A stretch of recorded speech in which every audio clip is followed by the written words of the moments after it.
सभी को हरिओम।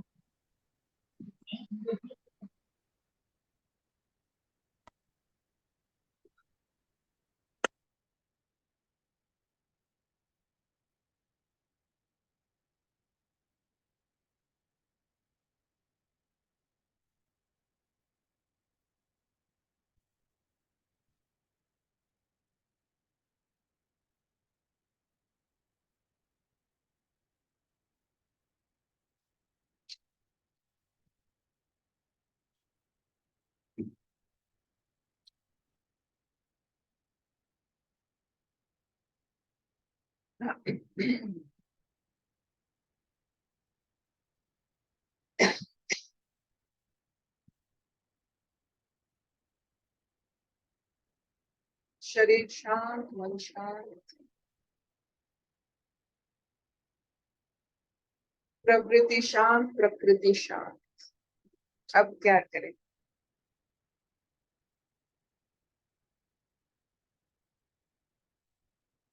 ये शांति की जो अवस्था है, उसको क्या किया जाए? अशांत किया जाए।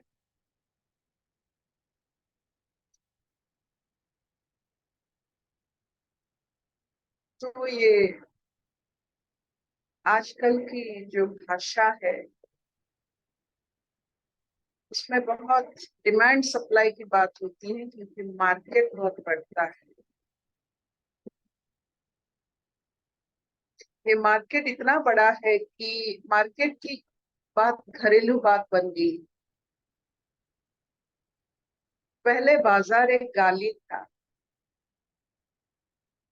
बाजारी एक गाली जो बाजार में घूमते थे, उसको बाजारी कहा जाता था। बाजार की बातें घर में नहीं होता था।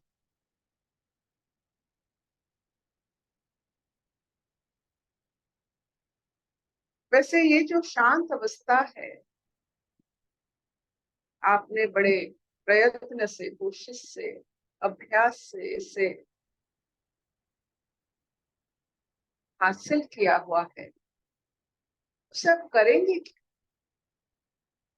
शांति क्या अंत है, ना शुरुआत है। किस चीज का शुरुआत? शांति के परे क्या? आपने हमारे जो सनातन धर्म की एक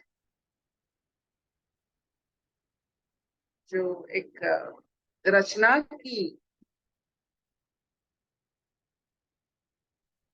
जो सनातन धर्म ने रचना किया है, वो है मंदिर। उस मंदिर में, हर एक मंदिर में एक बड़ा जलाशय होता है। वो जलाशय स्थिर होता है। वो चारों तरफ ऐसे बनाया गया है कि उसमें बहुत सारी रिपल्स नहीं आते हैं, स्थिर होता है। तो शांत, वो जलाशय शांत होता है, समंदर अशांत होता है, हमारे मंदिर के जलाशय शांत होते हैं। तो शांति आ गई। फिर करेंगे क्या? नहाएंगे, धोएंगे, फिर करेंगे क्या? उसके अंदर जाएंगे, अच्छा लगेगा, फिर करेंगे क्या? उस सनातन धर्म की उस पोखर में, उस जलाशय में जब सूर्य और चंद्र की प्रतिबिंब दिखता है, पूरा दिखता है, तो क्या प्रतिबिंब देखेंगे? शांति। तो अभी आ गई आपकी डिमांड सप्लाई की बात, बाजारी बात, जिससे हमें ज्यादा समझ में आता है। देखा गया है कि मार्केट में जो डिमांड होता है, उसी का सप्लाई बढ़ता है, वो बिकता है। तो अगर डिमांड ईश्वर होता है, तो उसका सप्लाई शांति से शुरू होकर आनंद तक जाता है। तो आपका डिमांड क्या है?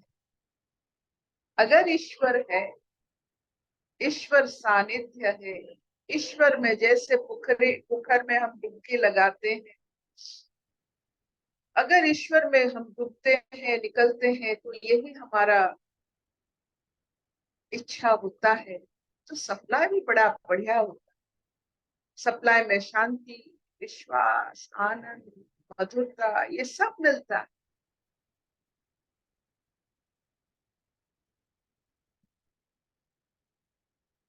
तो शांति से आप करेंगे क्या? ईश्वर को और बारीकी से देखें। ऐसा लगेगा जैसे राधा जी को चारों ओर कान्हा दिखते थे, हम ईश्वर प्रेमियों को ईश्वर दिखते।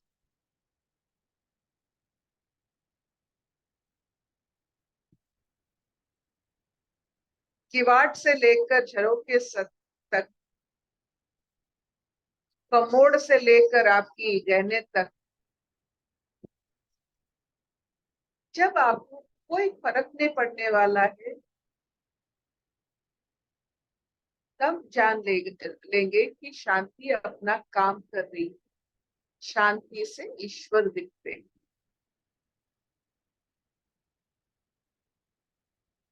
तो इसी सत्य के साथ, और सत्य की हम खोज तो नहीं कर रहे हैं, ईश्वर इतने दयालु है कि अपने आप वो केन उपनिषद के जरिए हमें और प्रश्न और उत्तर की जो महिमा है, गुरु और शिष्य की जो गारिमा है, उसे फिर उसी हिसाब से खुद प्रश्न करेंगे, खुद उत्तर देंगे। ऐसे ही खुद शिष्य और खुद आचार्य बनकर ये सुंदर सा जीवन व्यतीत कर रहे हैं और आगे भी करें। तो सुनते हैं फिर स्वागता जी से केन उपनिषद।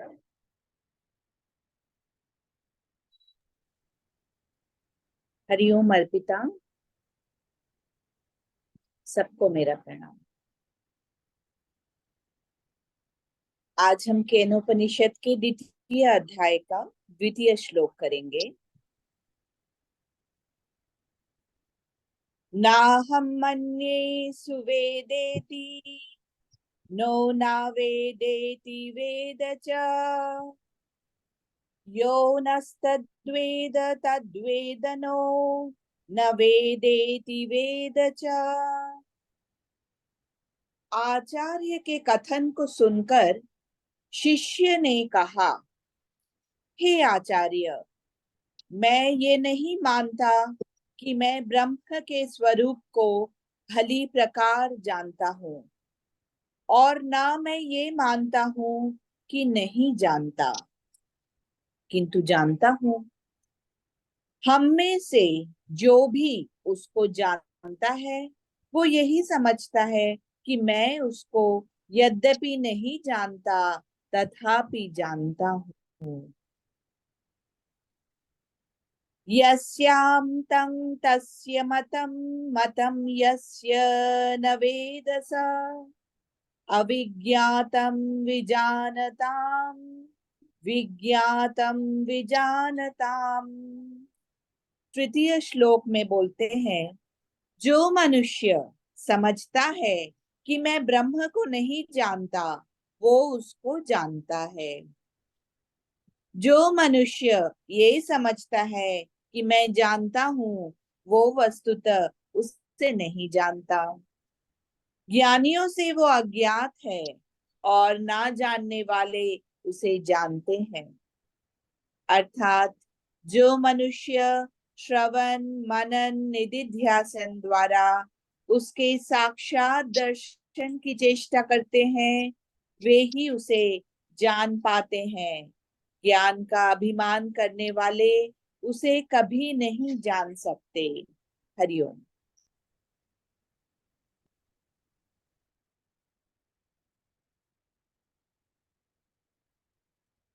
प्यार का, प्रेम का नीति है अधूरापन।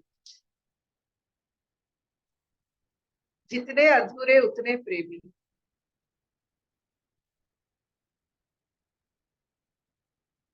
आज ये अधूरापन बहुत अच्छा लगा।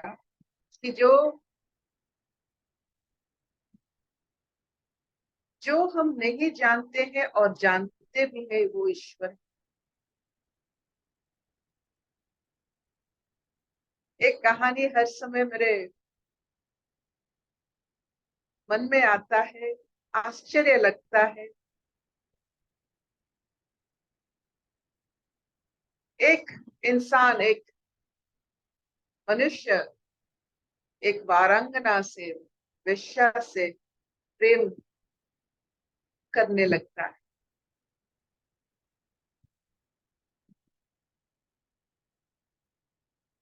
वो वेश्या शादी से इनकार कर,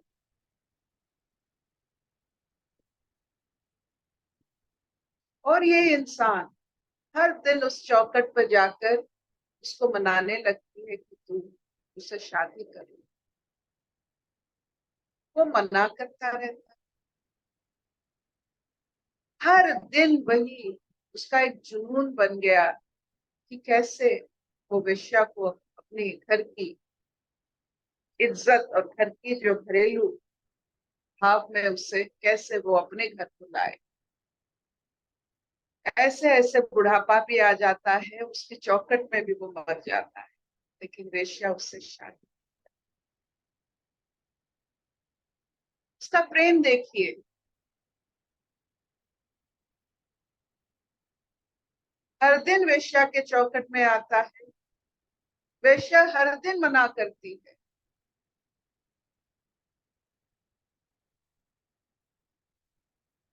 और आखिरी में जब वो प्रेमी मरता है, वेश्या भी मर जाती। तो वो क्या शादीशुदा नहीं थे?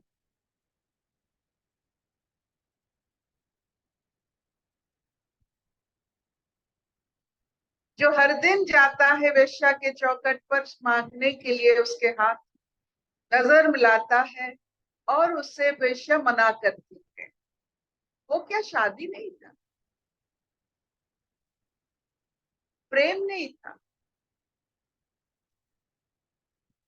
ऐसा कौन सा कशिश है जो हर दिन किसी को जुनून करके, जुनून लाकर एक वेश्या की चौखट पर, और कौन सी ऐसी नारी है कि हर दिन मना करने के लिए खड़ी होती है?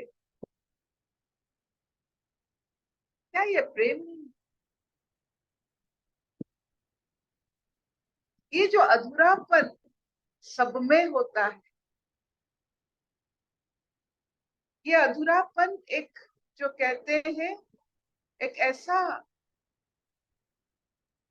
होम की अग्नि है जिसके कारण हर एक जीव में एक रोशनी होती है, हर एक प्राणी में एक रोशनी। यही अधूरापन है,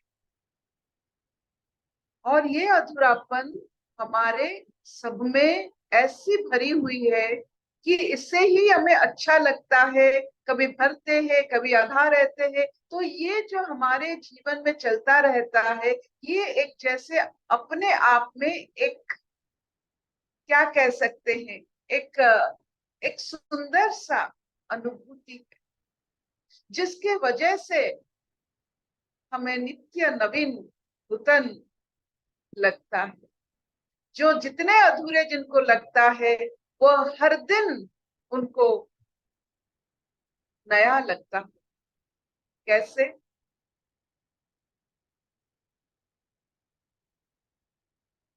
आप देखिए, आज की जो वाणी है केन उपनिषद की,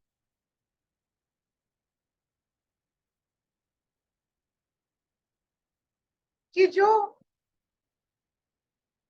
ईश्वर को जानता है, कहता है, वो ओझल हो जाते हैं, और जो ईश्वर को नहीं जानता है उसके सामने खड़े हो जाते हैं। इसीलिए हर ना जानने वाले के साथ ईश्वर संपूर्ण भाव से अपने अवतार को दिखाते हैं। आप देखिए, जहां जहां विश्व रूप, जहां जहां अवतार धारण हुआ है, वो सिर्फ अज्ञानियों को दिखाने के लिए। क्यों? ज्ञानी से ओझल, अज्ञानी से पूरा संपूर्ण ईश्वर, फिर शरीर धारण करके, मनुष्य शरीर धारण करके मनुष्य को अपना स्वरूप दिखा रहे हैं। जो विद्या रथ थे, जो ध्यान रथ थे, उनको निराकार रूप दिखा रहे हैं। ज्ञानी को निराकार रूप, अज्ञानी को आकार रूप। ये उनका बड़प्पन और ये हमारा अधूरापन। यही अधूरापन अच्छा लगता है।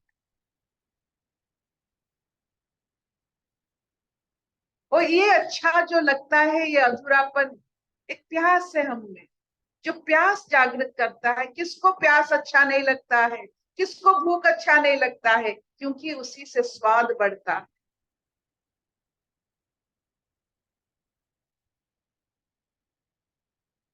जो आपके जीवन में आपको अच्छा लगता है, आपके अधूरापन है, इसे मान लीजिए।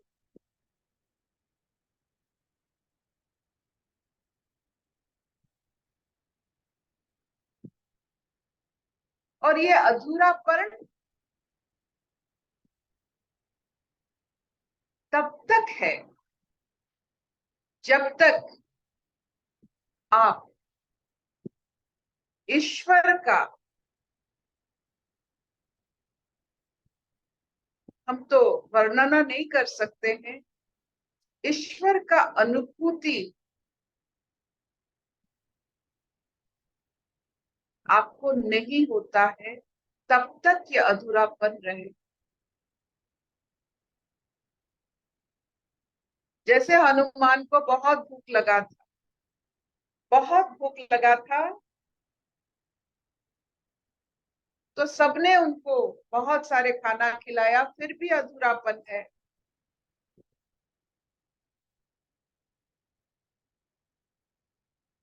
जब एक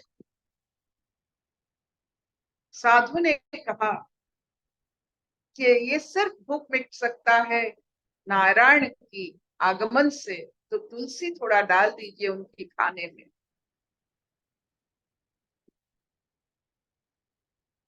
भूख मिट गया, तृप्ति आ गई। ये अधूरापन हमारे तब तक रहेगा जब तक हम ईश्वर का अनुभव नहीं करें। Will this do? आज सब में मुस्कान है, जैसे जैसे कैसे कि सब राधा जैसा बन रहे हैं कि वो अधूरापन, राधा की अधूरापन, राधा की,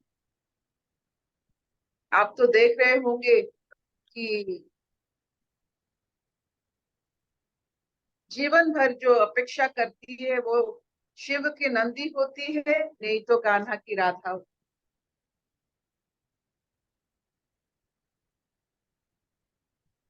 तो हम वही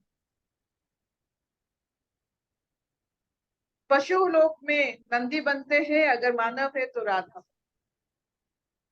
अपेक्षा करेंगे और अपने आप को पूर्ण करेंगे ईश्वर की अनुभव से, नहीं तो नहीं होता।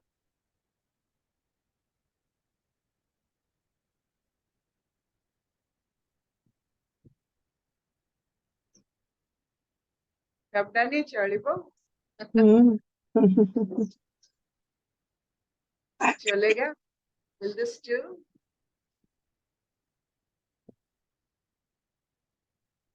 कोई अनुभूति आपको भी?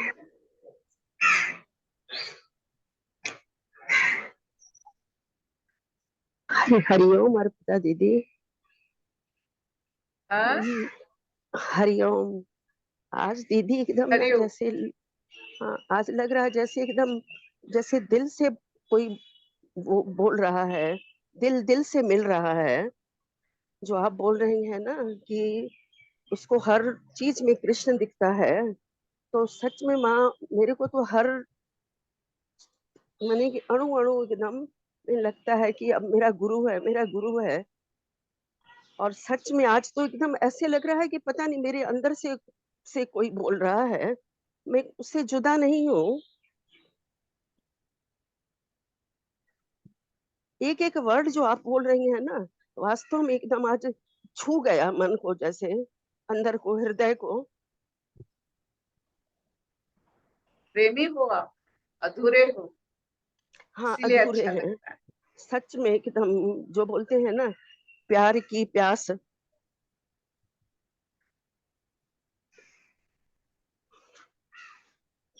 दीदी बहुत मेरे को कैसा-कैसा लग रहा है एकदम, माने कि मैं वर्णन नहीं कर सकती हूँ। हाँ, यही एकदम जैसे। होता है, हाँ। ऐसा ही होता है। हुँ, हुँ, हुँ, हुँ।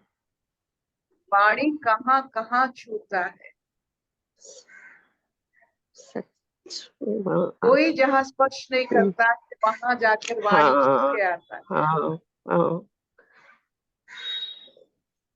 ये स्पर्श, ये प्रेम जो हुँ, शारीरिक होते हैं, वह कहाँ तक जाते हैं, हुँ, लेकिन और विद्या का हुँ, प्रेम जो है वो कहाँ तक छूता है। हाँ। आज दीदी सच में मैं तुलसी जी का पौधा देख रही थी, मैं अपने आप मेरे हाथ उठ गए और मैं बोली मेरी माँ। मेरे को उसमें भी लगा कि मेरा गुरु ही तो है। मैं दीदी कुछ नहीं जानती हूँ, लेकिन जो मेरे मन में आया मैंने नहीं बोला।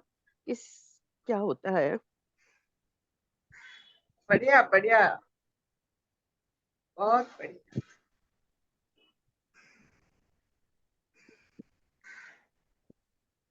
इस आनंदमय अवस्था, इस उमंगमय अवस्था सबको अच्छा लगता है। अगर वह वो कहीं सृष्टि होती है, वो जगह को सत्संग कहा जाता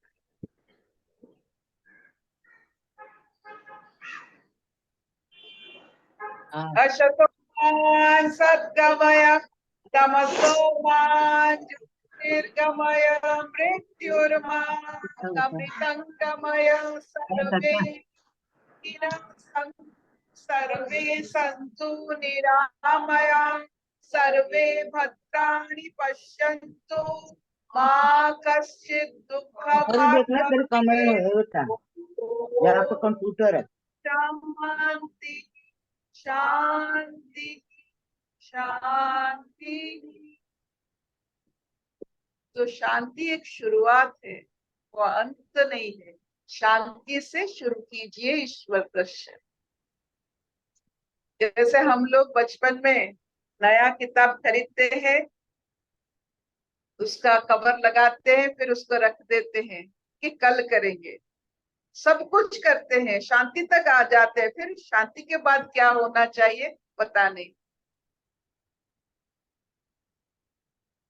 शांति के बाद ईश्वर की दर्शन करते हैं बारीकी से। ईश्वर यहाँ कांटे हैं, अरे कांटे भी ईश्वर है। ये जो बारीकीपन जब आता है, तब जाके प्रभा जी की जो बात होती है, एक्सेप्टेंस क्या है, वो समझ में आ जाती।